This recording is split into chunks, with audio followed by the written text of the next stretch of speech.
Try to tell them we up next, you can't stop that. This your favorite podcast. Every show is lit, baby. You know what we finna do. Slick gon' talk that slick talk, he gon' get political. Okay. Do not switch topics, niggas is toxic. Poppy shots don't always saying something wrong, but if you don't like it, what we saying, nigga, oh well. We try to tell you, baby, this might not go well.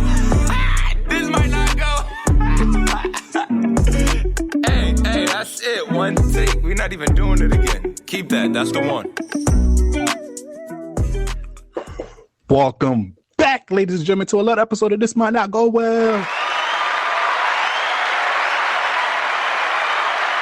Yeah. Episode 104. We in the building. You already know who it is. It's the host with the most, B Brezzy, aka Poppy Size Zone. Yes. What's going on, everybody? It's your boy Slick Grayson. How y'all doing out there? Yeah. You already know how this goes. Please follow us on all social media at This Might Not Go Well. If you're any branded deals, business opportunity, please email us at thismightnotgowell@gmail.com. Oh, episode 104. Let's do this. Weekly check-ins. How you doing this week, brother? I'm good. I'm really just here to talk about the NBA today. So I'm not even going to do all that extra sensitive shit today. But I'm good. How you feeling? How was your birthday?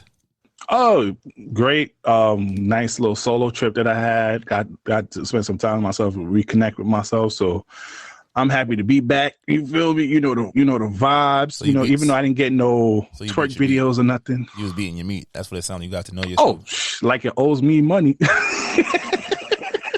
Respect it. But you feel me? I just put this real quick.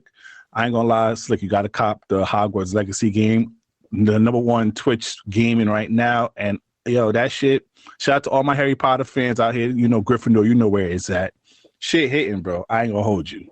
Oh no, fun fact. If you're a fan of Harry Potter series, you're gonna love this game. Fun fact, not the biggest Harry Potter fan. I don't dislike it by any means. You read the books and watched the movies, right? I seen the movies. I dabbled in the books. You read the book? I dabbled. I know what happens. Oh no, come on! I didn't care. Like, come on, bro. I didn't say I'm not a fan. Like, I get it. I know Harry Potter has opened up amazing worlds, and it's dope to see. Like, I've seen all the movies, all the Fantastic Beasts.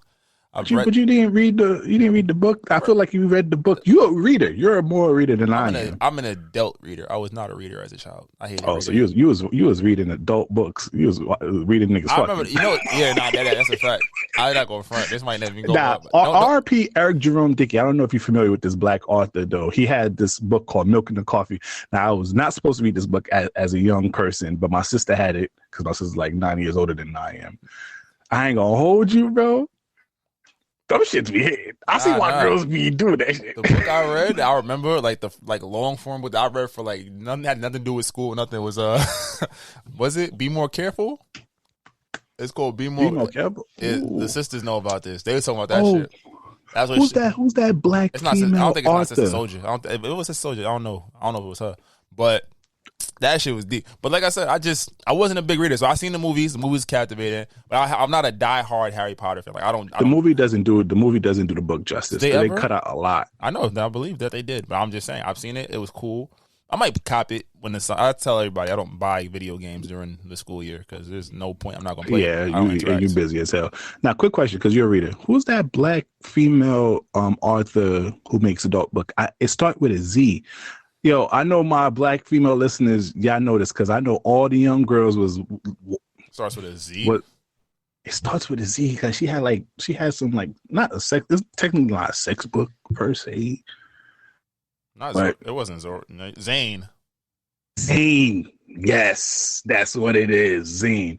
I ain't gonna hold you. I got into that after Eric Jerome Dickey. R.I.P. to him. So he was one of the first black authors that I really got into. Shouldn't be running that book at that time, but yeah. But anywho, if you're a fan of Harry Potter, I don't know how we got there. Go cop the Hogwarts Legacy game. That shit fire. But anyways, we got a lot to talk about this episode, and we're not trying to have a 2-hour episode, so we're gonna slide in through a few things because we already had a in-depth conversation pre-production wise. Let's talk about the Grammy. All right, the Grammy fallouts. Oh man, what's your thoughts on the Grammys this year?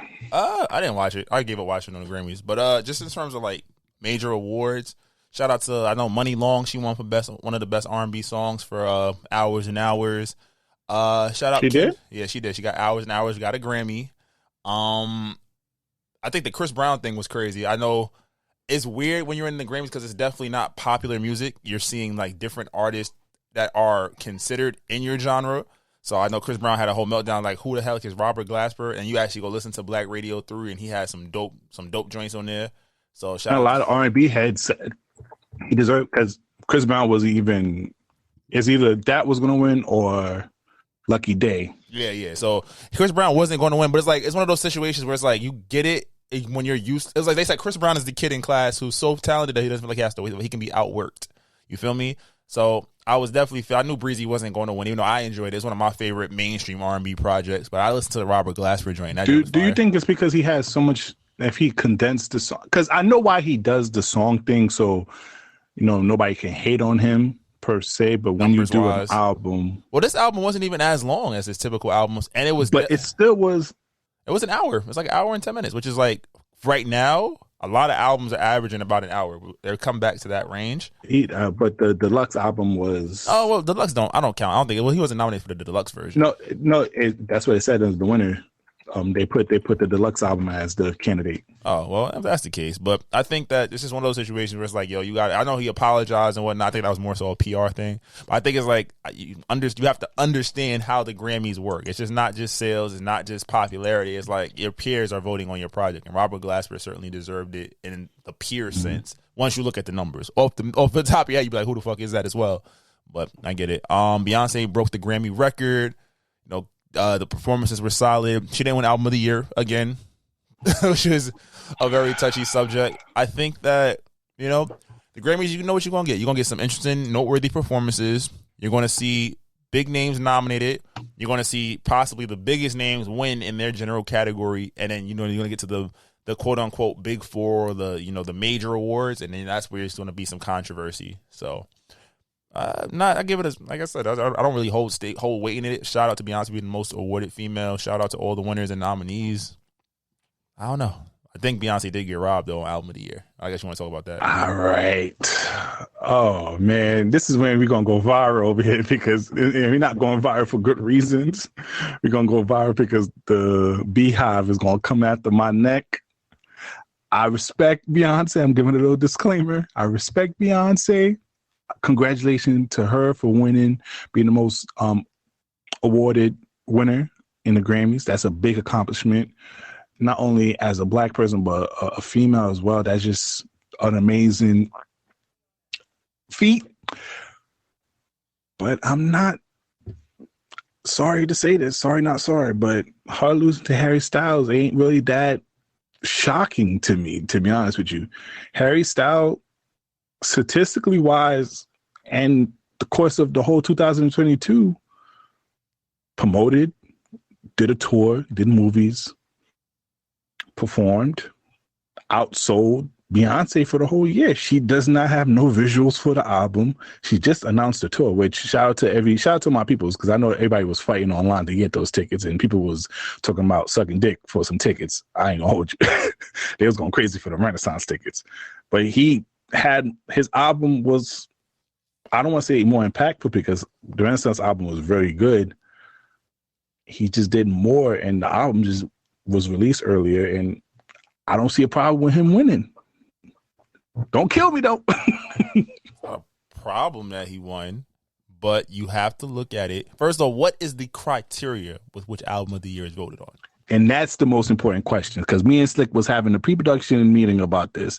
And are we basing this off of sales? No. Are we going to base this off of just sonically how the albums sound? Or are we going to base it off what you did with the album? Such as, what did you push it? Did you tour? Did you gravitate the album? Or and then also there's other questions I would like to ask too, is what the artist did the whole entire year contribute to that album as well. Might not be a strong point, but because this year he released a lot of movies on the side as well as doing a war tour with the album. So I don't know if that counts as a credit to him as well. What are the criteria are you going to hold this debate with? It's like my criteria. We're talking about Album of the Year, strictly from an album perspective. We could argue that Renaissance is probably a top 2, 3 Beyonce project. Top 2, probably. I'm not a big fan. I don't know. That's fair. You don't have to be a fan, but you could say it's probably a top 2 to 3 Beyonce project, right? We could also argue, debate the field, right? You said Harry Styles did a lot for this album. Beyonce didn't. The tour's just starting, as you said. Harry Styles probably, I think he outsold her on a week-to-week basis and is out longer, so he probably has more total sales. But that's what Billboard is for. Those are the Billboard Awards. Fan bases, they're never really in the same category, so they'll both rack up at the American Music Awards. Visuals, he'll win VMAs. He has videos. She didn't really drop any videos for this project. What else? When you really look at it, outside of the album, tour, media, press junkets, Harry Styles was way more available in his push. But I will argue, the casual fan or the casual listener, maybe in both spaces, they know "Break My Soul." They know "As It Was." We've seen TikTok trends with several songs from Beyonce's album. So meaning the album promoted itself. The Cuff It Challenge, Break My Soul dance choreographies. Now, do you only count that towards hold on. black folks? Because black folks was not really only black folks was doing the challenge. We understand that TikTok, but mostly black folks. Can we make a generalization? We're not going to. No, that's a generalization. You're saying only black folks. That's what I said. I will touch behind that generalization. You're talking about marketing the music. You're talking about how people can receive the music. Let me see if Harry had a challenge. Go ahead, continue. If you have to search it up, it wasn't popping. I'm not a big Styles fan like but that. We would have seen it. Harry Styles had one of the biggest singles, not even of the last year, like statistically that means it probably did well on TikTok, and a lot of people was using that sound on TikTok. Not necessarily.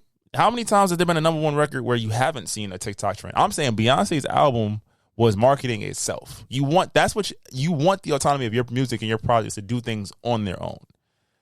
Harry Styles has the British boy band coming of age. I'm from One Direction to now I'm this. It was a great story. So as a story, yeah, it makes sense. He comes all the way from the boy band to the breakup to establish himself as a solo artist to now having album of the year is great. I don't think anything he did musically was better than Renaissance. It was definitely not groundbreaking. To be groundbreaking and well received, I know he got an 83 overall Metacritic rating. Beyonce pulled a 91. Not too far off, so it's not too crazy. But a B- and an A- is 2 different grades. I've seen niggas been talking about killing themselves over getting a B-. We be keeping it frank. Right? And I'm not a Beehive member. Like you said, I'm not a Beyonce stan. But I will say, like we've seen with Kendrick Lamar, we feel like the Grammys have overcompensated him at times by making sure he wins Grammys over other artists because they stole one from him. How many albums of the year have they stolen from Beyonce? She wasn't winning against that year against Adele. She was against 21. No. Yeah, 21. No. Against 25 with Lemonade. She probably should have. Adele said so herself. And that wasn't even her just being nice. She was like, yeah. Adele fucks with niggas, though. Shout out to Rich Paul. Even though Rich Paul, The Rock signed you, though. Side note, The Rock, I ain't gonna hold you. That was mad disrespectful. Stay focused. It was disrespectful. You do got to punch a nigga. Even if you got to swing. But back to the topic. You cannot say that there is not some kind of agenda when she's it's not like she's dropping mid and mediocre. And she's redefining herself with every drop. And it's well received, well selling, record selling tickets. People are trying to get those interviews. People are waiting for those videos. How can you for this year? You count that towards this year. I'm not counting. I'm saying, regardless the impact of an album and the quality of the music to not sound like, and I'm gonna be frank. I try to listen to Harry Styles' album. It sounds like any other pop album. There's nothing that's not your lane, though. I'm a pop fan. You're a pop fan, but what would you say you listen to more in your top 3 genre? It's going to be R&B, hip hop, and pop. Okay, then. So you mostly listen to R&B and hip hop. But to know good music is to say, hey, if this is going to be album of the year, if I'm going to beat Adele, Taylor Swift, Beyonce, the fact that he beat Taylor Swift in herself, who has 3 album of the years, it's like his album did not stand out amongst his peers of album of the year. If we were talking single, I give it to you. Number 1 album, it was number 1 song, it was everywhere. Cool. That Beyonce joint with minimal press was fucking up everybody in that category. And if this was, I don't know, but can you also say, because he also did win best pop vocal album as well? Absolutely. Does that not count? Does that not count towards the album of the year as well? But if he won pop vocal album? But what is the criteria? And that's the thing. But that's the main thing though, because now if we're not using stats, then now we're using opinion, and then now it comes with bias. But is the Grammys comes with different things? So using your logic, the Grammys is solely the opinion of a group of people. Yeah, I don't agree with the choosing, because the Grammys don't get it right all the time. I'm just saying, in this category, I'm not too upset that Harry won. Oh, I'm not upset. But I'm going to call other people. I'm going to call a spade. I'm going to go to critical reaction. I'm going to go to public reaction. I'm going to go to impact of the music as a whole, not just one or two singles. And I'm going to say, in my opinion, Beyonce was snubbed. In your opinion, she wasn't. And I think a lot of people. And that's it. Because last year, we just mentioned, last year who won album of the year, John Baptiste. I have no idea who the hell is John Baptiste. And again, how is that album? What's the criteria? What are we voting on? Who is he up against? It's a lot of questions. This is why I don't put too much sweat and skin and tears into the Grammys. Once they robbed Frank Ocean, I ain't give a fuck no more. When I was young and they stole from Usher, I was like, all right, cool, whatever. Yeah, once they try to give Drake album on Grammys, I don't fuck with them. Shout out to Views. I'm definitely Views Drake. I'm in my Views Drake mode. But my whole thing, and the reason why I'm saying, I'm just the public outrage. I'm just saying Harry Styles album is not like, okay, the tragedy. A tragic one was the Macklemore and the Kendrick. No one can say sonically, opinion-wise, or anything. Macklemore only really had one song on that, because I listened to that. It was a decent album at most. And critically and sell-wise, is only behind that I'm More Pop Some Tag Song. Now, that's a huge gap. You understand? That's my argument. Between those two, that's a huge gap. And there's like no way in hell, out of all the records, out of all the album out that year, Macklemore is over for hip hop. This was not a 4 gap. That's my argument. This was not a 4 gap. So if they did lean to Harry Styles for different ways, and also he has done more for the album than Beyonce done for the Renaissance. Not saying it should count towards it, but that also works in a positive for him.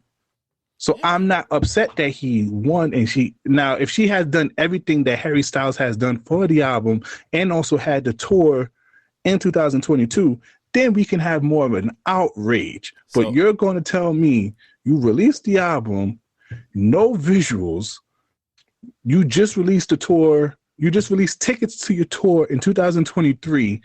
The most that we've seen you did the whole 2022 after release the album was just, I can't even say you worked too much on the Blue Ivy Park thing, but that's something that you was kind of doing for the year. But other than just releasing the album, they didn't really necessarily did anything else in 2022.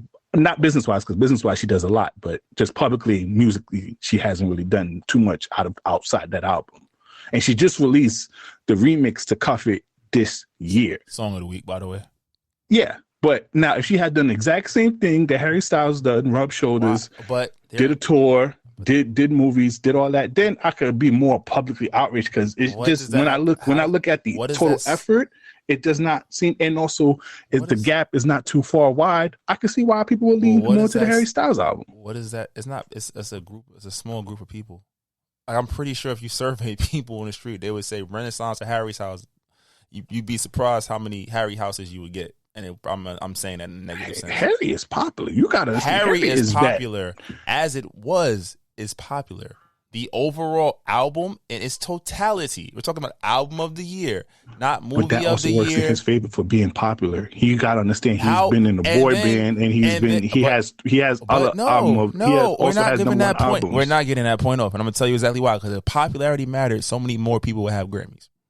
If popularity really mattered. So it's like we're moving the goalpost every time we try to find a reason to justify why. We don't have a goalpost. That's what I'm trying to tell you. We do not have a goalpost. You're bringing up things that are not talking about the music and saying that this is why he won. But the thing about it is, once we talked about the music, then there's so many different other factors that you talk about. Just the music. it's opinion and bias by at that point. But then so I would have to 91 then I would always- have to vet. Then we have to put now if we're going to talk about just the music.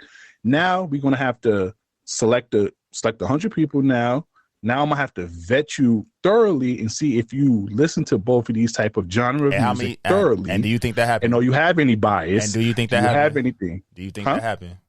Do you think that the Grammy? But if it's not going to happen, I said, do you think that happened? Do you think the Grammy vetted to make sure everybody heard these albums? Because we've heard in the past they haven't. No. Do the Grammys not have Do the Grammys certain things to get on that Grammys board? not have a history of downplaying black artists, no matter how big their contributions to music are? I'm not making it a black thing, but I'm saying historically, have we not seen that? And is it not easier, in this case, to put forth? Remember, what was everybody mad about when they called him the King of Pop? So you're trying to take titles like the King of Pop and put it on, if I'm being frankly, and this is not my bias, a mid-white boy artist. There is nothing special about what Harry Styles is doing compared to what Ed Sheeran, Justin Timberlake in his prime, who else is killing it? JB. There is nothing special about his music right now. Hey, he's not in my demographic, so I can't understand. But to these people, to this generation, the other artists I named, to this generation this generation does not listen to him. He's like the King of Pop. No, he's not. Because even when it came out, it was overwhelming negative reaction. Mostly by older folks. The younger folks probably would stand behind him. The little 6-year-old white girls, they would have rather Taylor Swift. But hey, that's we all would have rather over him. At least with the Taylor, teenagers. At least if Taylor Swift won, we could have said, "Hey, we get it, we understand." We're not. I'm not giving. And I'm actually a Taylor Swift fan, and I wouldn't do that. I'm not giving him that, and I'm not giving you that credit in this argument. But we can move forward because we can agree to disagree. I'm just not upset about it. Y'all calling public outrage. This is not a Macklemore and Kendrick Lamar moment. The albums was not too far off, especially rating wise. And he also did more behind the album. What does that say about the music? If an 83 versus a 91, regardless, who's valedictorian and who's sitting in the audience with their head held down in that scenario? Not the 91. Hey, but look what happens. Don't people get into college because of the extracurricular activities over the grades sometimes? Fair, but they don't win the award. That's my point. But you're getting accepted to the college. Other people don't. My reference was about the award, not the college. He can go to wherever. He can get whatever he wants to get. No, but I'm saying, but you said in your reference, but I also use the reference too. Yeah, if you're applying for a job or you're applying for a college, and you have a 91 and you have an 83. But hold on, this 83, he's president of NAACP. Not that Harry Styles be president. I'm just using this as a club. Just type of my head. He's also the captain of the basketball team. He's also newspaper editor. Numbers don't lie. He just got a 91. No extracurricular activities, no sports, no clubs, nothing. Just academic. So if he want, I'm gonna go with him because he offers more. So he would be artist of the year, but not he doesn't have to have album of the year. So there we go. Wait, I'm using it as for college wise. I'm not using it for music wise. You have to say about reference. I get your reference. My reference was about valedictorian. Niggas that's supposed to get the award. I get it. Sometimes life ain't fair, and that's probably the biggest thing. Life ain't fair. So that was a great reference, but in this case, and also I'm upset that like I said, Kendrick Lamar, Grammy darling for hip hop. Who was beating him in this category? Let's be honest. Nobody. I know. That's not the debate. That's not even this bullshit. Nobody was beating him. Only thing I will argue, which I will agree with you on. I just got sprinkled a little hate. Let me just sprinkle a little hate on him. The Heart Part 5 was not the best rap song of the year. I don't know. That's a fact. I don't know what was up against it. It was definitely a moment. Album, I'll give him. That album was special. I'll give it for best rap performance due to the visuals. The visuals had a lot of talk, but to be honest with you, F&F is a personal favorite of mine, and it was more talked about. No, I feel like the Heart Part 5 was talked about for at least a week or so. No, we're not doing this. Glorilla was not winning a Grammy for F&F. What else was nominated? Be realistic. You don't see how many we was in Mexico. Be realistic. Yes. They dropped that into Loon. Be realistic. I saw nothing but straight ass shaking. Be realistic. What else was nominated? Let's be realistic. Like you just told me. I mean, compared to it was God Did, which wasn't. I'd have gave it to God Did. I'd have gave it to God Did. That whole verse alone. Best rap performance. Niggas was doing think pieces on that record. Okay, off the strength of it, Hove, I'm not too upset and it has about that. multiple Grammy darlings on the song. I'd give it to God. What's the other? What else? Wait for You. They got. No. It was Pushin P, F&F, and the Heart Part 5. Yeah. So God Did should have won. Okay. All right. I don't mind that. Okay. Do you want to talk about the Billboard best rapper of all time? This pissed me the fuck off. That they have Kendrick Lamar higher than Drake after Drake is literally the Billboard's darling wise. This is what I'm talking now. This is stats and all that opinion shit out the way, Slick. I don't care nothing about all this. Oh, is it critically acclaimed reviews with this part? Because you're not going to tell me Billboard wise, Kendrick Lamar is over Drake. We could talk about this for the whole episode if that's your opinion. I don't care that much. I just wrote it because Hove won. That's the only reason I put it on the docket. Shout out to Hove because it's true. But I mean, Billboard wise for Hove, I'm not upset that he won number one because he has the record for Billboard. You talking about like Drake? Okay, here's you talking about Drake like he's number 3. Drake was number 8 on that list. If that's what you want to talk about, go ahead, knock yourself out.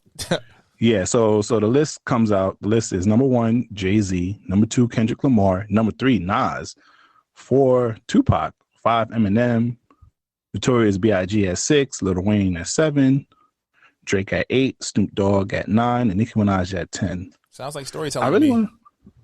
Sounds like they prioritize storytelling and lyricism, and consistently. I think it sounds like they're focusing primarily on hip hop as opposed to like artistry or like well-rounded artistry. That's what it sounds like. I can't put Nas up there. He just started getting recognition. Don't do that. No. Oh, don't do that. Don't do that. He just started getting recognition. Stop. Cut it out. Nas is a GOAT. Nas has been killing it. And where's MC Hammer? Where's Vanilla Ice? Then again, we're talking about actual artistry. We're not talking about pop hits or number 1 singles. We're talking about guys who, when they come out, they're dropping shit that stops the world and people talk about it, right? Every Kendrick drop, for whatever you want to say, does that.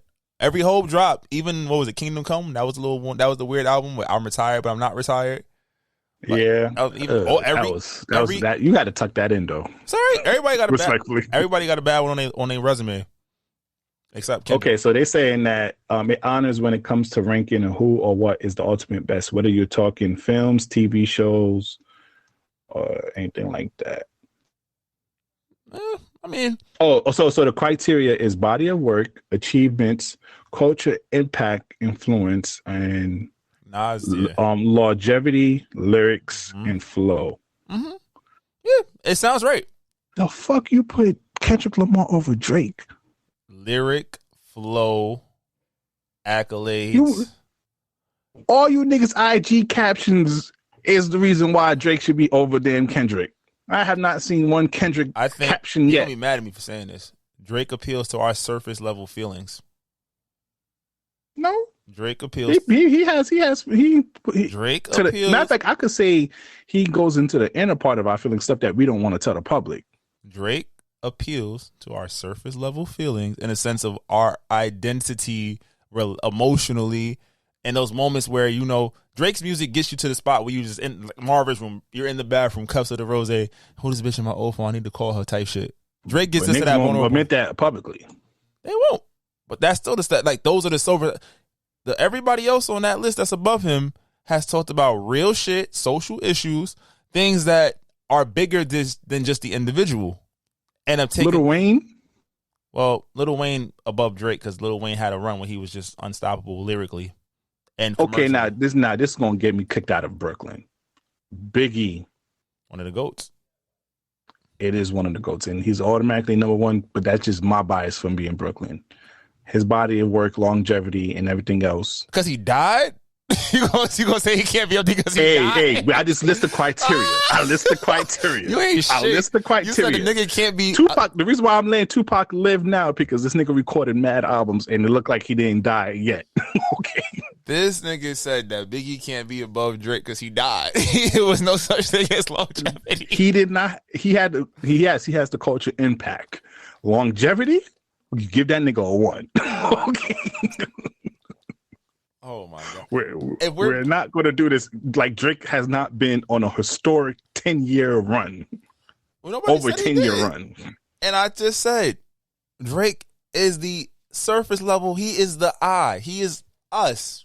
What we go through. but he doesn't speak for what's going on in the world around him. And I think he's from Canada. Let my nigga live. There's no Canadian strife. There's no Canadian struggle that he needs. Nigga, they all nice up there. They don't go through that much. They got free healthcare. Exactly. You yourself, just because you said that shit, you know I'm right. You understand? You know not. Drake, if we're talking about producing, if you just said hits, then Drake would never be below Kendrick. You're right. I'd give you that. But in terms of actually taking all of those components and applying them to not just self, but the world around What about consistency? He has given y'all. He's consistently told us how Culture fucking impact, sad he Culture is. Culture Impact, you give him over Kendrick Lamar. And I'm going to say this. Yes, whenever Kendrick Lamar drops an album, it shakes the world. But Culture Impact, Drake has put regions in the world. I didn't say that. You have to add Afro beats to it. I didn't. Because he did Wizkid. You have to add Canada to Toronto. You also have to add the South. Because he multiple artists that are popular in this game now are from Drake's Fruit of the Looms. What are you trying to prove to me right now? That Culture Impact, he's over Kendrick Lamar. In terms of music, yes. In terms of world issues, no.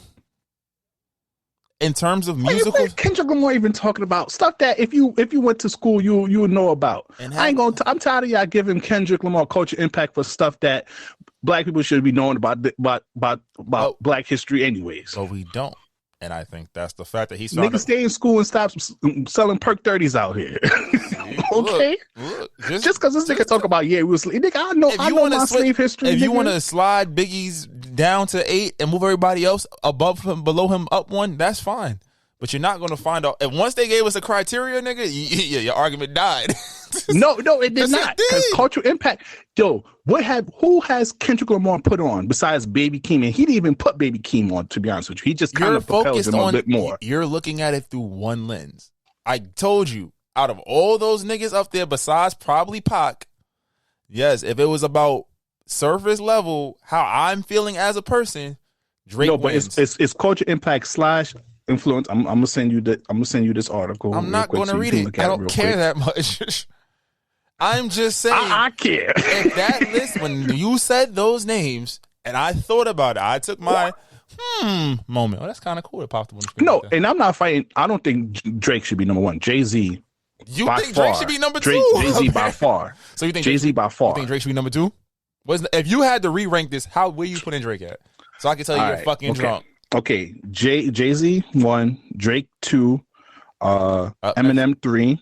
Next segment. Let's go. Little Wayne 4. Next segment. Let's go. You just dropped Kendrick. Little Wayne 4. I'll put Tupac and Biggie for the next 2, and then Snoop Dogg and Nicki Minaj. I think Snoop Dogg and Nicki. I actually put.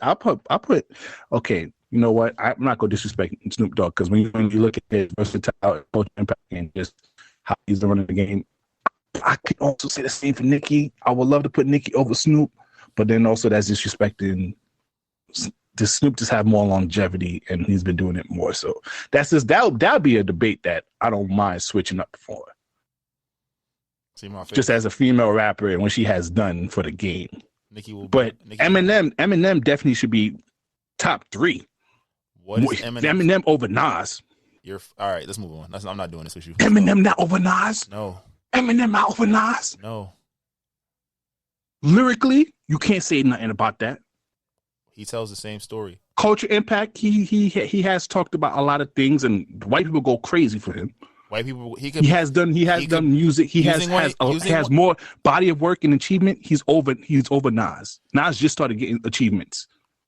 So let me ask this: storytelling. He has storytelling. He has flow. He's regarded as one of the greatest rappers of all time already. I'm not gonna say he's not one of the greatest rappers. I'm saying in longevity, in terms of he got that. Everybody knows my Eminem beef is. I said if he was black, nobody would give a fuck. No matter how talented he was, nobody would give a fuck. Hey, and he's not. And I'm saying he does speak up on issues, and those are songs that are not some of his most well. His last 4 or 5 have not hit. Let's keep it a stack. But it's like their career right now went through a verse. We're not fucking doing that. We're not disrespecting Illmatic. Just after the first two Nas album, you could say Nas went through a couple of album stretches. You just tried to, yes, was bad. He had a wave of some iffy projects with some classic records on the motherfuckers. But Eminem has first 4 projects, and then the last 6 have been fucking shit. Huh? And then the last 6 have been fucking shit. No, Rap God did well, even though not a lot. It did well. We're not doing this right now. I'm not a big Eminem fan, but Eminem over Nas in this criteria, because for lyrics they evenly match. Fair. Okay, lyrics and flow, we can even them out. Fair.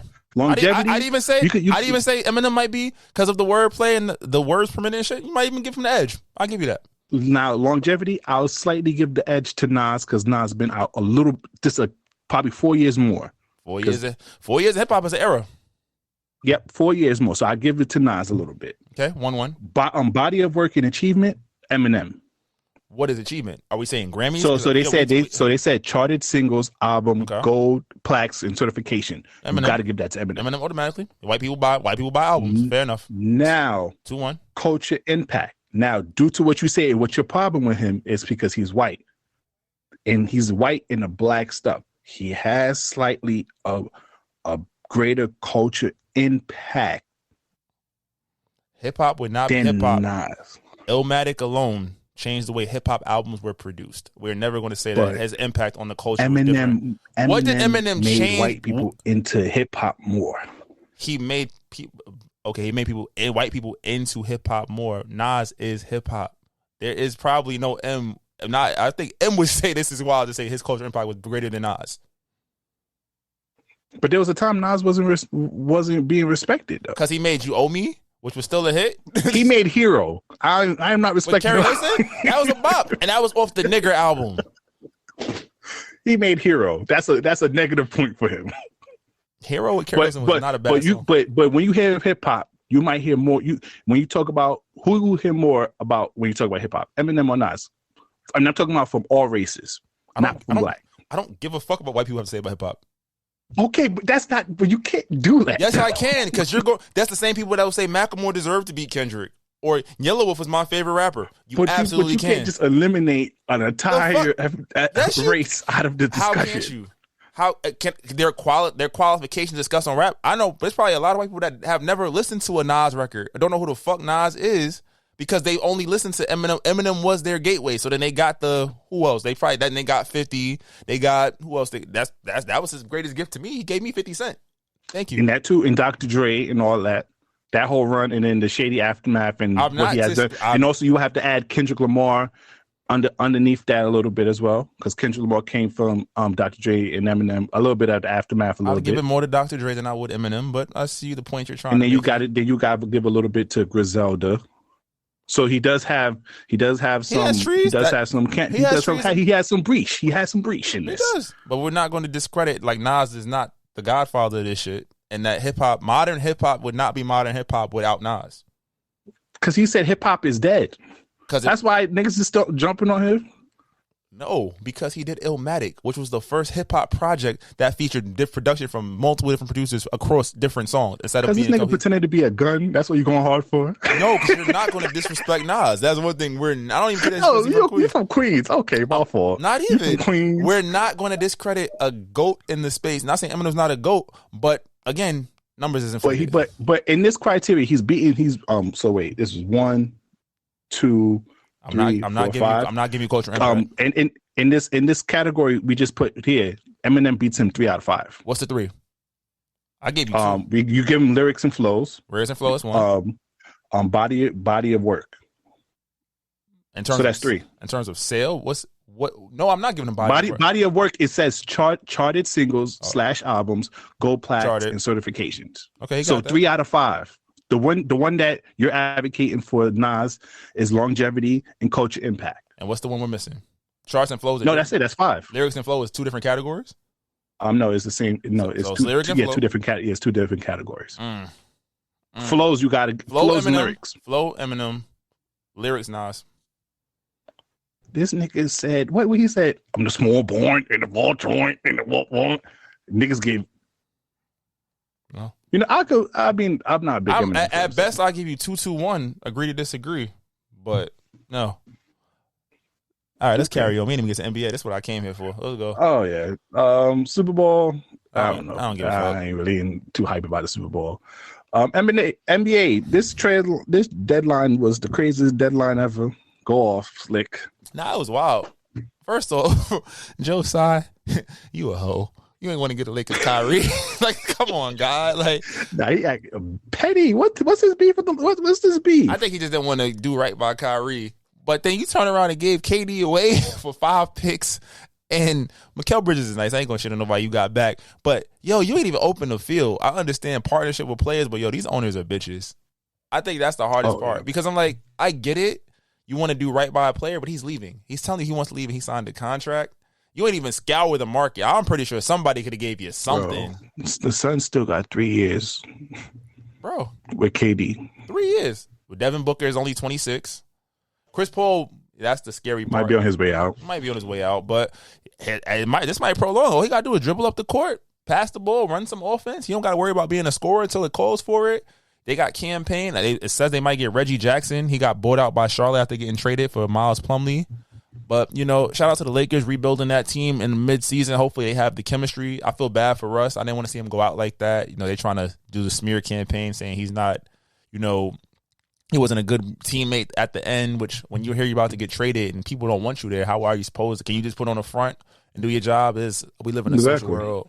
So I feel for that. Hopefully he gets picked up. I'm thinking they said Miami or the Clippers. I'm thinking the Clippers because they traded both of their point guards. They sent John Wall back to Houston, which is some fuck shit. That was so disappointing. I was like, he just came out with that podcast clip of him saying how horrible he said, "Fuck them niggas." Now his experience in Houston was. He gonna get bought out though. I think he might end up on the Lakers. Lakers got a spot for an extra point guard. Yeah, it was wild. The Knicks was they picked up Josh Hart.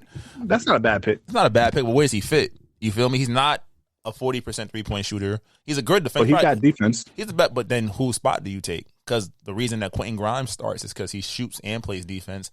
RJ, we've been giving him hell because he's been playing like ass lately. Every that could be. There was the rumor that the Knicks was about to get Zach LaVine. That shit.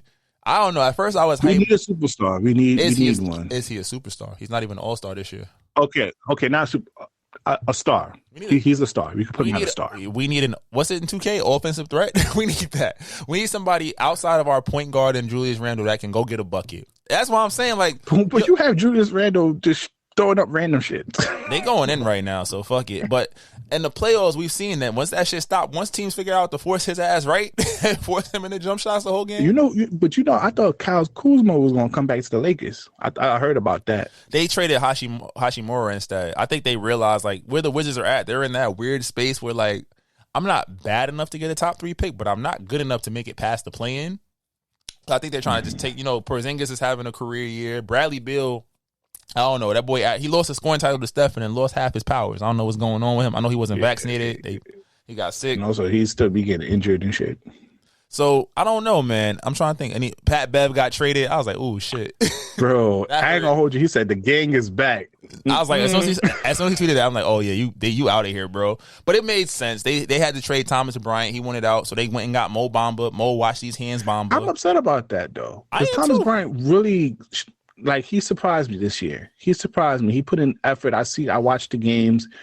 He's a promising big man. He's a promising big man. You know what it is? When you have a guy like AD who, even though he wants to play the 4, when it's crunch time, he's going to be playing the 5. So that means you're limiting at least 18 minutes or 12 to 15 minutes from Thomas Bryant. So you're giving him like 17 minutes a game. He's in a contract year. He probably felt like, you know what? I want to shine. He goes to Denver where as they get down the stretch, Denver has a pretty much tight hold on a top 2 seed, so they'll probably start resting Jokic more, so he'll have a chance to showcase himself, similar like how DeMarcus Cousins looked with them last year. So you got to do right by players is to keep that good graces so people want to sign. What? I agree with you, but I just saw him just shine like nobody was talking about him in the beginning of the year, and then just after AD got injured, he just shone like I was like, yo, this guy. Might be a keeper. Started shooting the 3. I was like, but they can't. Bro. They couldn't have paid him anyway. So it was like, well, he was going. If he kept playing like that going into the postseason, if they make it, he was going to command more than a $5 million exception. I think too. What I like about what the Lakers did, they got guys who literally fit better. It's a better fit. You've added shooting, and and Hachimura. Say what you want, he was hitting like 40% from the corners. You added D'Lo. The top three. Malik, but he's been shooting like 32% recently, but he's a volume shooter. They said this was like the biggest stat. They said, oh, D'Lo and Beasley shoot 16 threes a game.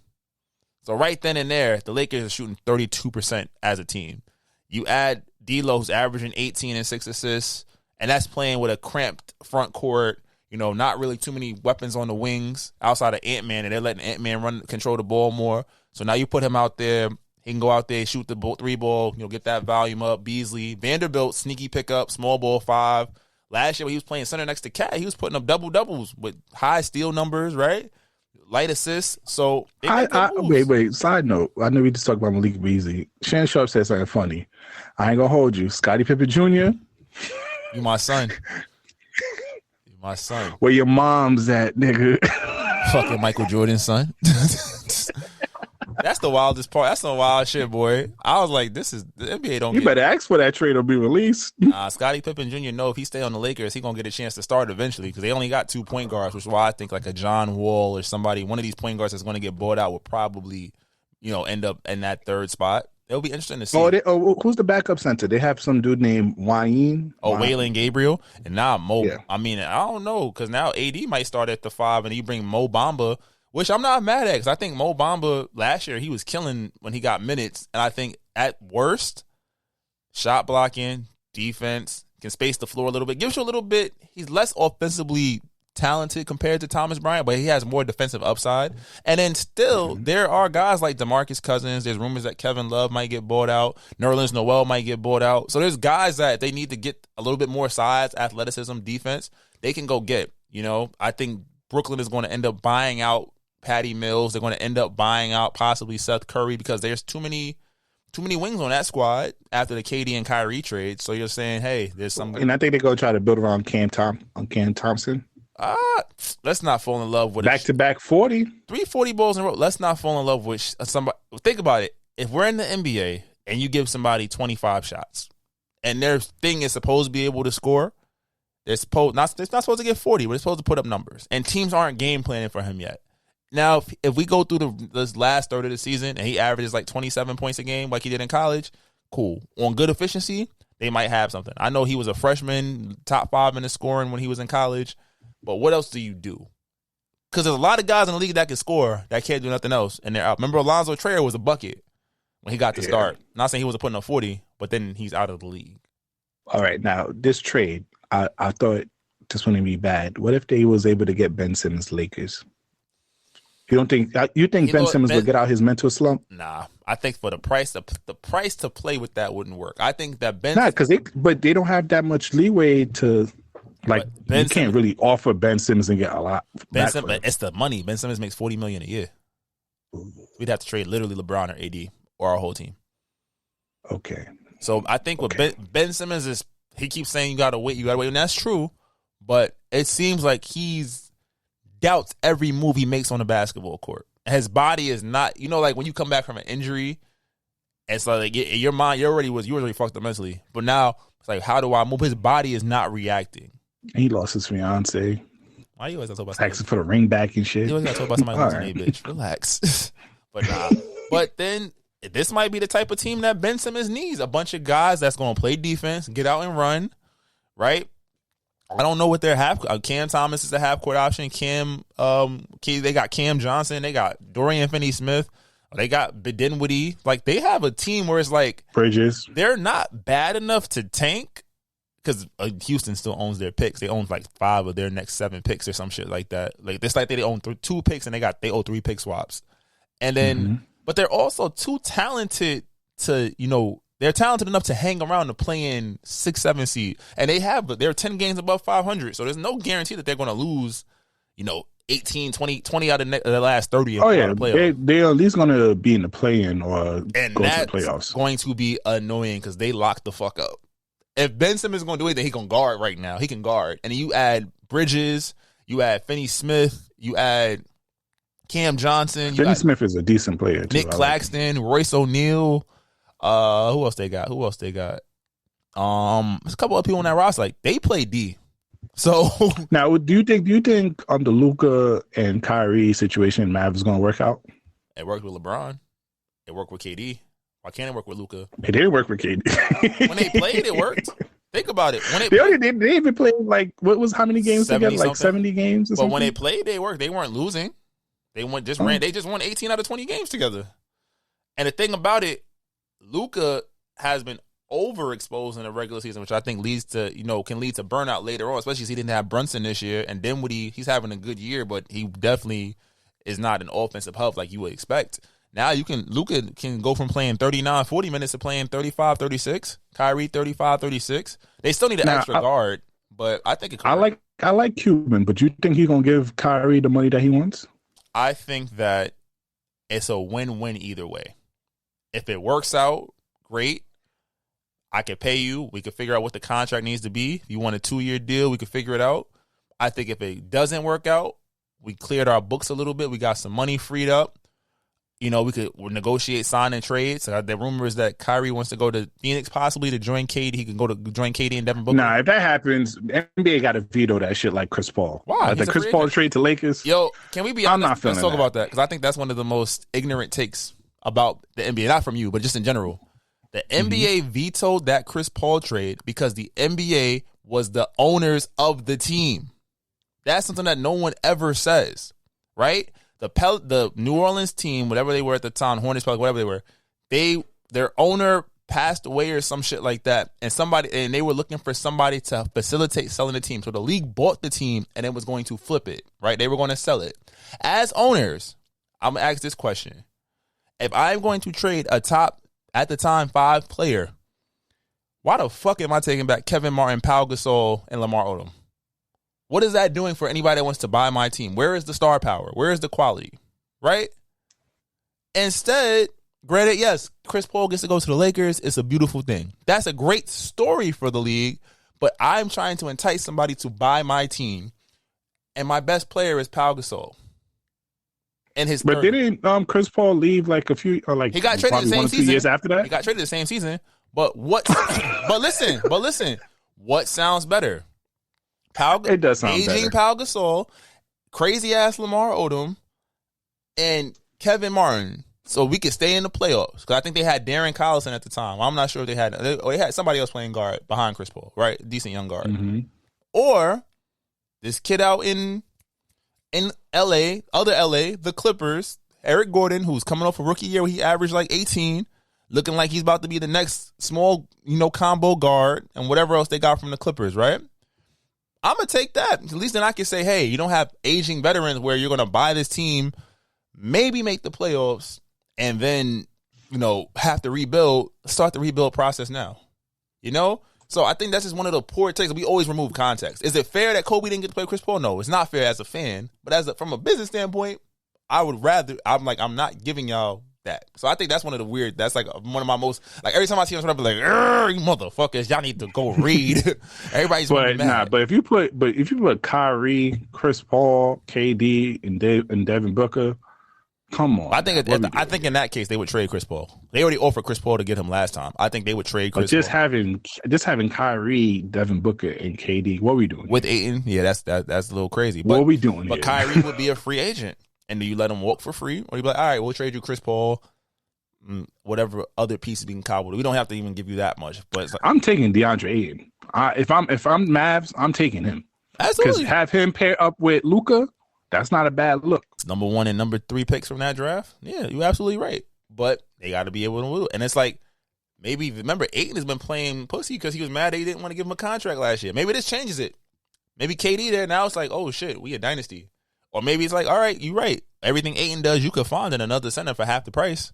Trade him for pieces. Miles Turner. That's a fact. So, but yeah, the NBA. So before I want to talk about LeBron breaking the scoring title. But I want to talk about this John Morant thing that happened with him and his friends potentially flashing a red beam after they had some sort of dispute. And, Shannon Sharp said something about, you're not a thug. You're not about that life. You make $200 million. What's your whole thought about John Morant, and sort of acquiring this thug persona? I'm not saying he acquiring it, but this thug persona being placed on him now. I think that Oh, funny. Like when I saw the meme where they had the nigga that's like, this nigga live from the suburbs of South Carolina. He's like, those niggas you gotta watch out for them niggas. You know what I saw a TikTok where they kind of used the 8 Mile, shout to Eminem again. Or your real name Clarence, and they had a whole video of him and his parents together, him and his sister and everything like that, talking about you came from real good parents.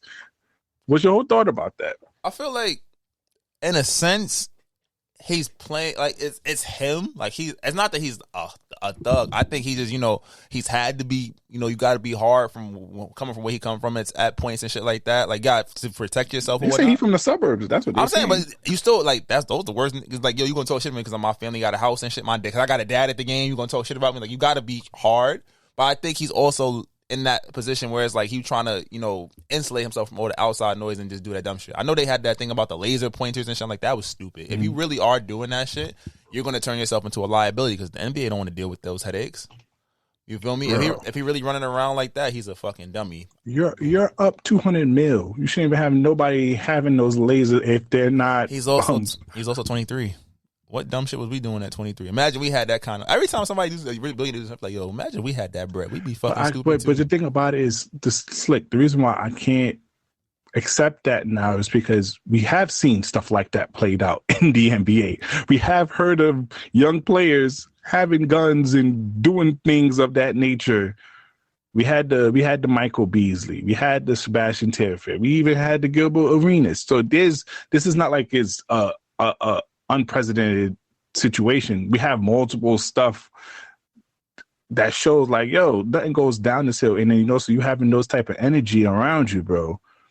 And I'm with Shannon Sharp, bro. Yo, us people have to stop.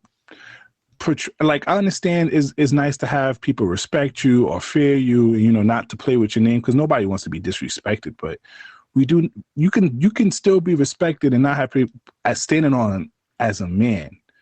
We have to stop portraying this gangster, because to be honest with you, portraying a gangster does not work out in the long run for anybody. Name one gangster in life that really got away. You could probably name like a handful of gangsters that actually got away. Most of the time, even in movies, Tony Montana done. The Sopranos, nigga got clipped at the end. You name any famed movie, The Godfather, you see how many niggas died in The Godfather, Empire. So nothing really comes out of people who try to play that gangster role. And I'm like, bro, you're up 200 mil, bro.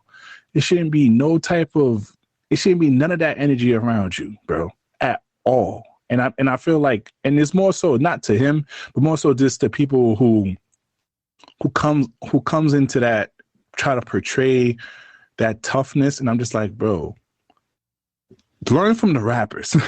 Look what the rappers portray that tough shit, and niggas really test them. Niggas really come to see about if you're really that tough. You do not want niggas to really come see if you're tough about it. Not saying you're not about that, and not saying you wouldn't do anything. I'm not going to disrespect you like that because I don't know you. But look at the rappers who some of them actually are about that life and really do it. Niggas come check about them about that. And we see how many rappers we have lost. You do not want that type of energy around you. And we have to stop portraying that energy once we start making money, bro. That shit is just sad to see, bro. Oh man. But can you cue up that LeBron James song real quick? Because the GOAT, I don't care no more. Top 2 and not 2. MJ what? LeBron James, the new NBA scoring. He's the greatest scorer. What's your thoughts, Slick? It was going to happen. I think that we get so consumed in what LeBron does or take for granted what he's done all his whole career. It's like, yo, the boy has never, outside of his rookie year, never averaged under 25. Think about that. Oh yeah, he's in the top 5 greatest career average, and I think besides MJ and someone else, the next 3 that includes him are just like really by like 0.2 or 0.3 separated. And then top 4 in assists, 9 and 3s. I've seen the videos of people like MJ. He played less, he did more. Errors are errors. Errors are different. You could argue the quality of basketball that's being played today. You could argue the physicality of basketball back then, the skill set. What you can't say, numbers, like, we're going to just say it like this. Whoever your GOAT is, you know who 1 and 2 is. You know who 1A, you know who 1B is. I'm going to ride with Bron because I feel like I could drop him on any team in any era and it's going to work. And it's so statistically. And I'm taking somebody durable. No breaks. Minimal season-ending injuries. It makes people around him better. Makes the worst players on the roster better, which is what you want. And it's looking like he never really had a Hall of Fame coach. Never had a coach. Well, I think Eric Spoelstra will get there, but I get what you mean. Eric Spoelstra unlocked him. He gave us the best version of Bron. He's like, yo, Bron, get your ass in the post. You feel me? But yeah, it's definitely one of those. It's one of those things that make you proud as a fan. I'm not going front. I didn't watch the games. I knew niggas was gonna lose, but and they still. I ain't gonna hold you. I ain't gonna lie. I see why they got Westbrook out of there because Westbrook did not care. Everybody know that game was about LeBron and Westbrook. But that's something I love about Westbrook. Westbrook don't give a fuck, and you can also say that's to his detrimental. That's not good for him.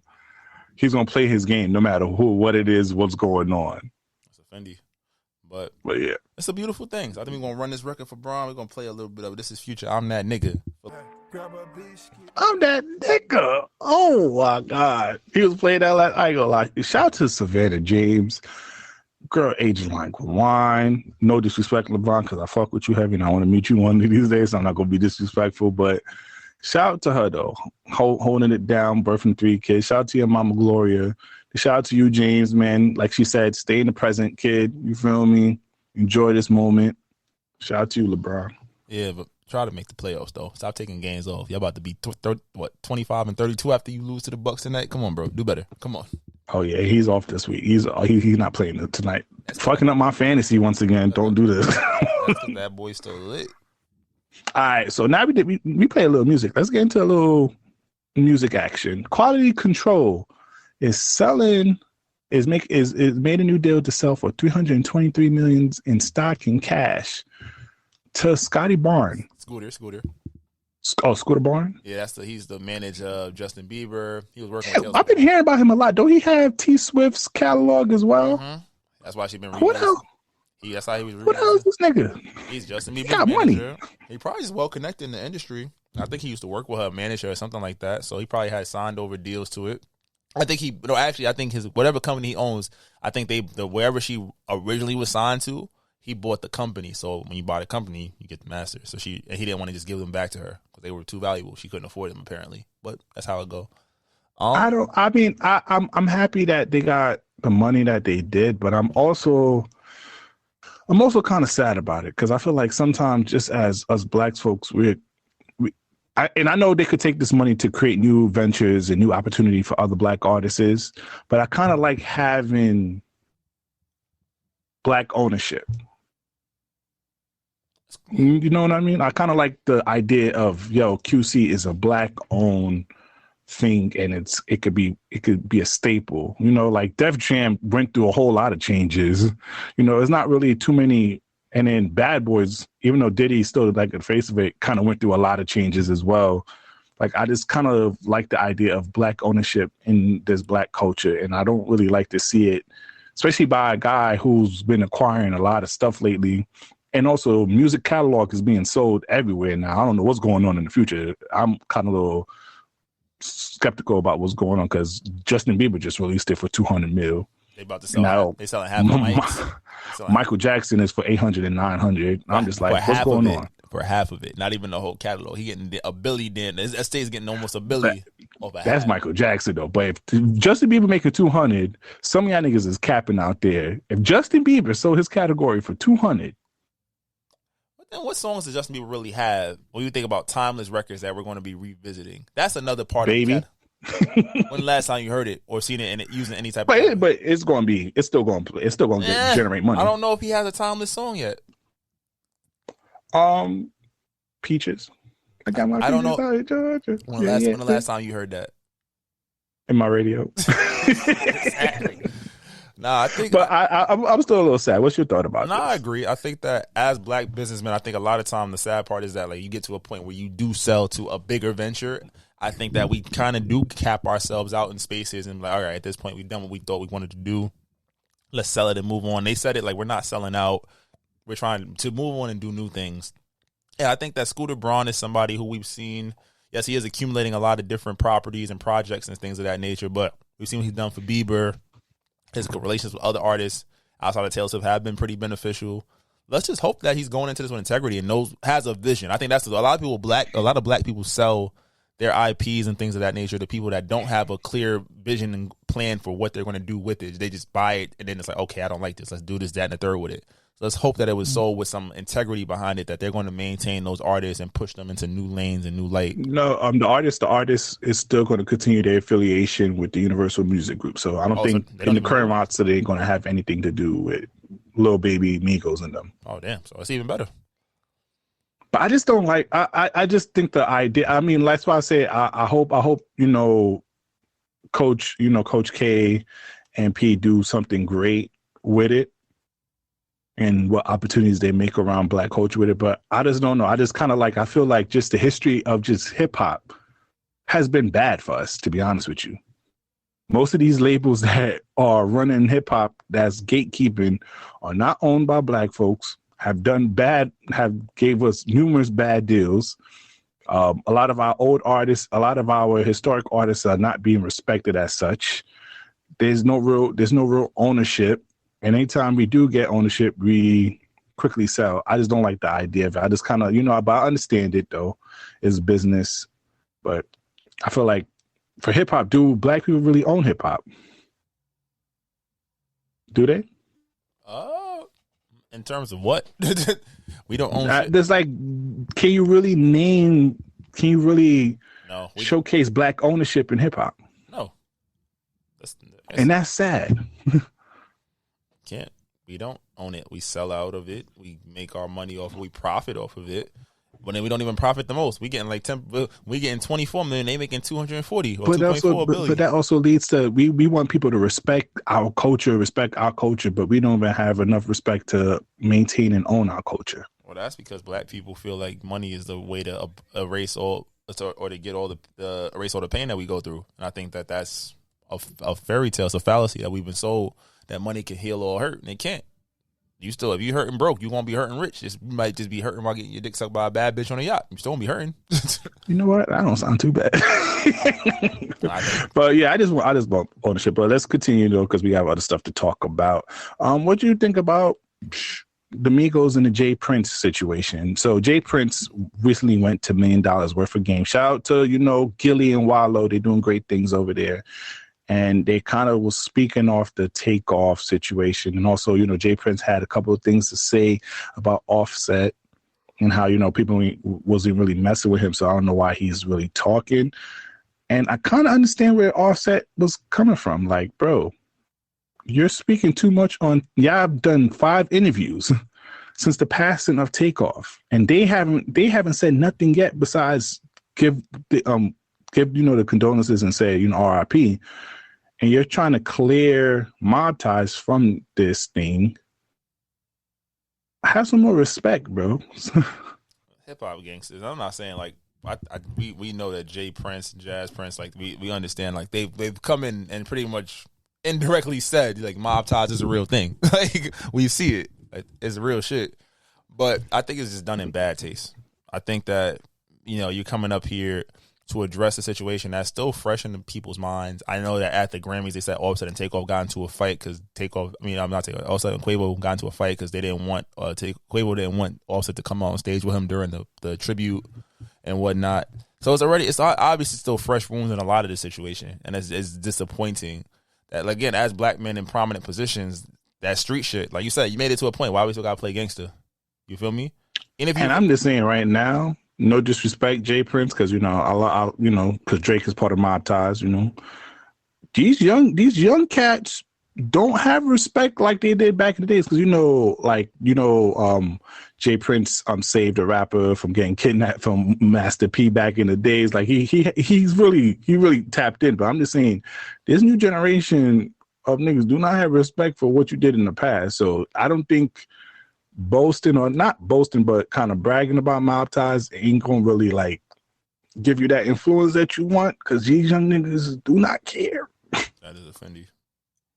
And I'm just saying, bro, because also, he talked about how he protect Cardi B and the Grammys recently. And mind you, Rack 100 had to come out and be like, no, that's cap, bro. She was with 100 down moves. Why would she need Crips over there, sort of thing? So I'm just like, bro, I need all this to stop, bro.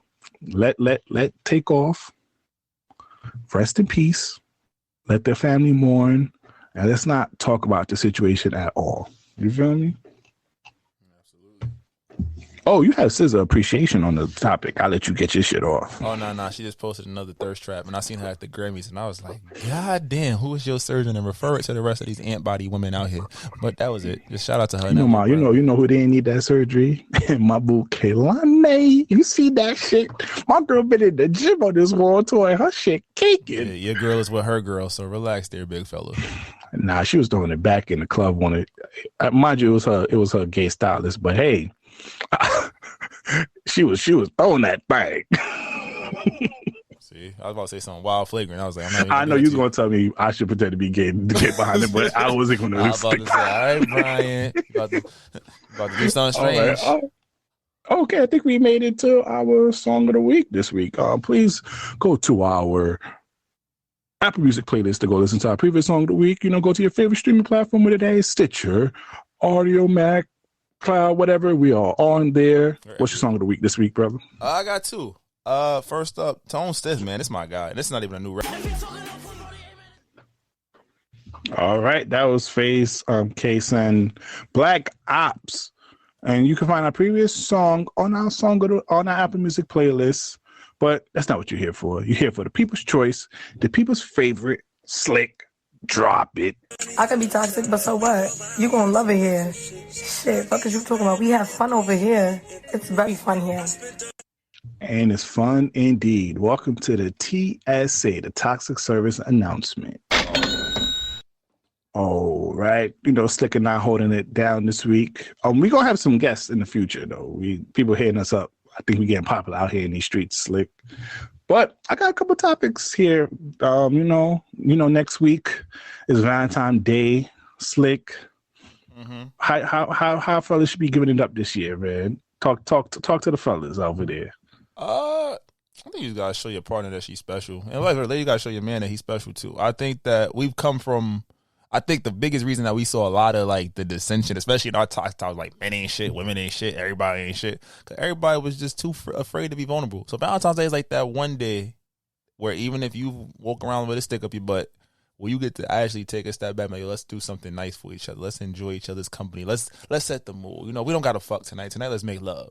I think to make love, you got to be intimate, and to be intimate, you got to be open. So I think that's what it is. Regardless if you do something in the crib, like a little picnic on the roof or something in the backyard in the crib, or you go out to a show, you go to dinner, it's on Tuesday, Taco Tuesday type vibes. Like, I think whatever you do, just show your partner space. It don't got to be roses and chocolates and all that other shit that require you that they're going to mark up just to put it on sale on the 15th. You can give it to your side chick. Like, you don't got to do none of that shit. But just show your partner they special. Like, if you want to give up the cootie cat, put on some lingerie. Buy something nice. Buy something new. Fellas, shave your nuts. Don't go in there with all the extra hair. Just be like, let her get straight to the meat. You feel me? Like, do something nice. That's all it really needs. It really takes. Some people just want to feel special. I think that's what it is. And not special for the gram. Like, special, like, yo, you put thought into whatever you're doing. Because it's different when you do something for other people. They acknowledge that you a good person, a good partner, a good lover, a good catch. Versus like, yo, everything I'm doing right now is for you. So that's really what I suggest. Make a playlist. If you want to buy it, instead of buying the strawberries, make the chocolate covered strawberries. See what's popping. I know it's at the end of the restaurant week, but it's also Broadway shows, 2-for-1 tickets. Feel me? And also your partner will let you know what they want. They've been talking about something throughout that whole year. But it's the thing though. Pay attention. It's not even about the monetary gifts anymore at this point. I feel like, that shit is a cop out. It's nice to receive nice things, but should not be the expectation that you dropping X amount of bread on gifts and shit like that. Like, the thoughtful shit matter. And it be the little things. No, but that's what I mean, because, sometimes your shorty might complain about, oh, man, I can't do something, or not even monetary, like she has an issue with getting somewhere or doing something, but you buy her something that might alleviate an obstacle in her life. That's what I mean. Like a meaningful thing, a meaningful purchase. Like a monthly Metro card. You right. Put a ball on that. Put a ball on that monthly Metro card for your girl. Nah, but it's real shit. I just feel like, you know, we get so caught up in like the glitz of things and how things look. Oh, she ain't post my flowers, or, you know, the ambiguity. Who bought me this or who did that? Like, nah. If you really got somebody you ride it with, maybe you just like somebody. Maybe you was out here, you know, you at your roster, but you know, cuffing season is almost over. We almost at that point where you gotta keep them a lead. Well, and single folks, do not be hating. And I don't want to hear no happy single day, none of that shit on the 14th or the 15th. But that's all attention seeking. That's just like, oh, I ain't had nothing, so let me throw this out there. Maybe somebody will, you know, slide. That's the shit. We know, but everybody, let's just have fun. I think that's what I'm trying to do.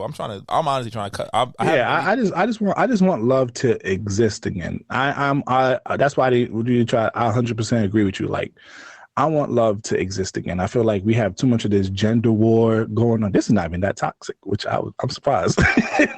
But I mean, not meant to be toxic, because I think we're trying to promote something positive here. You know, I just want love to exist again. Just natural love, just thoughtful love, just it does meaningful love. It's still there, but I feel like so much of the gender wars that we have and all these little debates about dating kind of overshadow this love. And there's still love out there. Please don't be discouraged.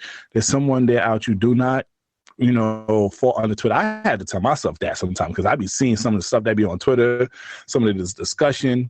Like, if it wasn't for this podcast and using those topics to talk, I probably won't entertain it. But don't fall for it.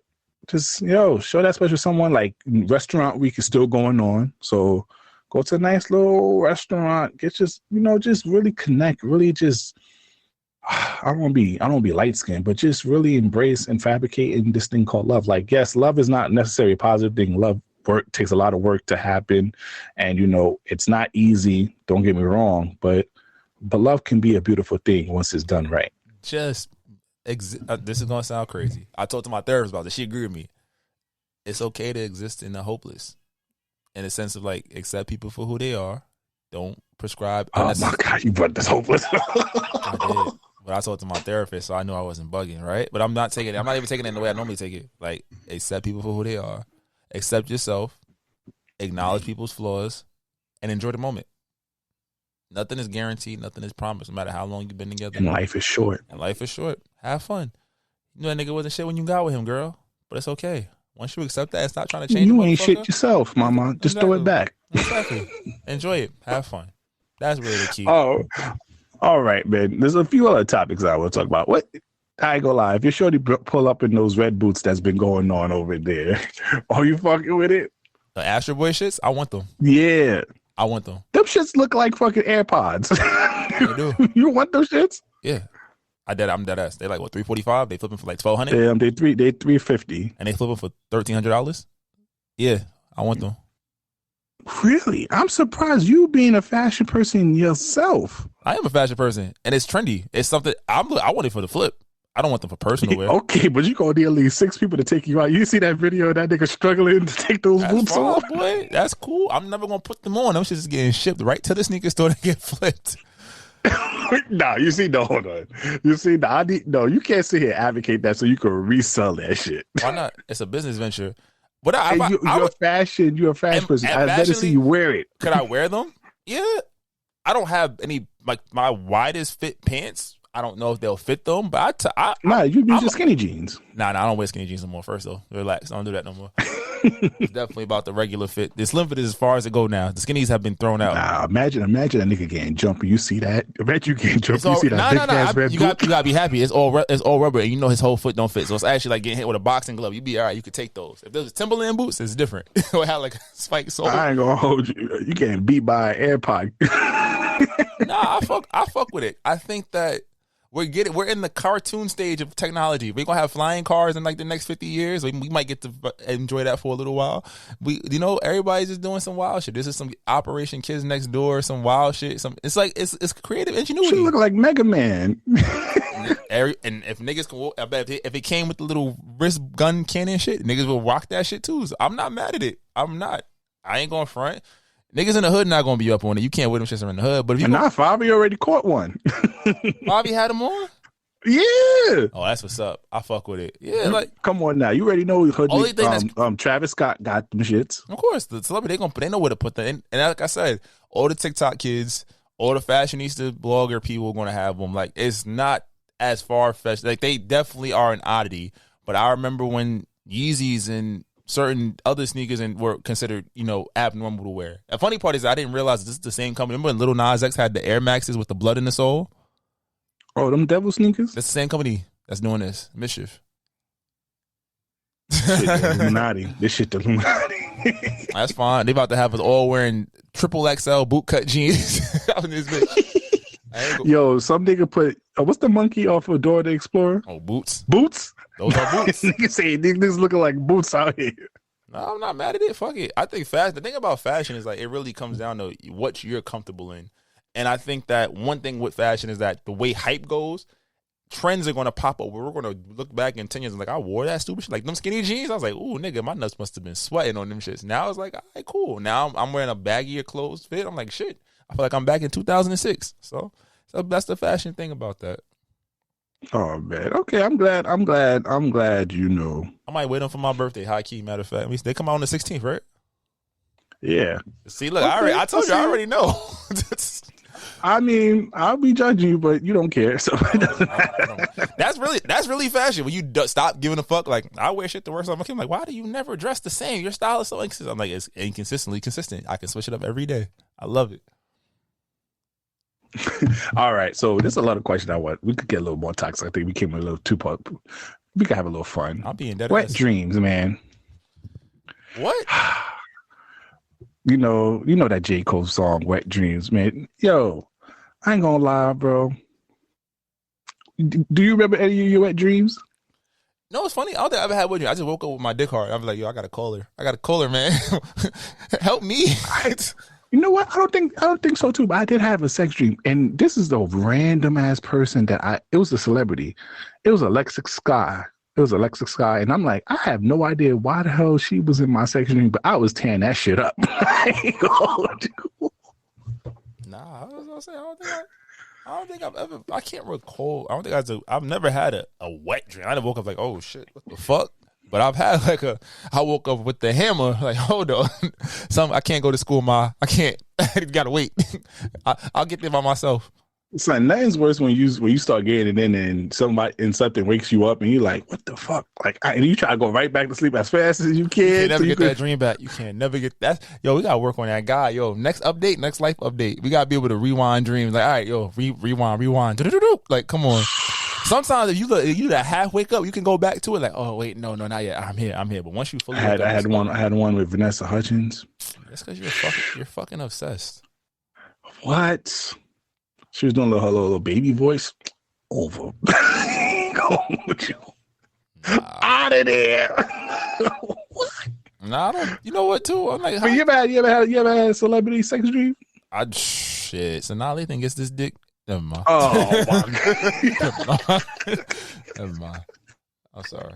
All these salon they did. No Nicki Minaj. Nah, her ass was fat.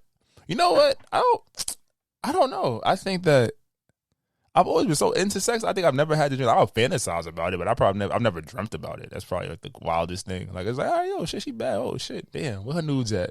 You feel me? Yeah, you can find it nowadays, dude. I'm about to say. All right. Now this one is a serious topic, though. I just saw this on Twitter, and I sent this to you, and it was more so women are saying men are not begging anymore, and it's sad. What's your thoughts on that? I'll be laughing. That's hilarious to me. Because I feel like half the time niggas is begging, it's just not the nigga you want. Niggas will beg. Explain. Like, let's keep it a stack. There's a lot of times when girls tweet shit like this, it's about the niggas that don't want them, that they want to do the things. They always want the nigga that's not doing the things to do it. And the one that is doing it, they be like, yo, get lost, bum. You feel me? That's why I be like, a lot of these shits, I don't even take salting. Like, don't be over here crying like niggas don't do shit. You got 8 niggas that want to do that shit for you, but you don't want them. You want the nigga with the baby mama that sell drugs on the side. You feel me? So So that's why I be non-definite. So that's why I'm like, I don't subscribe to that. It's like I'd be like, yo, let me see your DMs real quick. He's over. He's trying to take you to dinner. He's trying to take you on a trip. He's trying to take you here, but you don't want them. And that's a fact, because you know what they always say. You know what you won't do, another nigga will. So we letting another nigga will over here. You feel me? I seen that tweet. Well, I won't do another nigga will. So go ahead. I don't understand.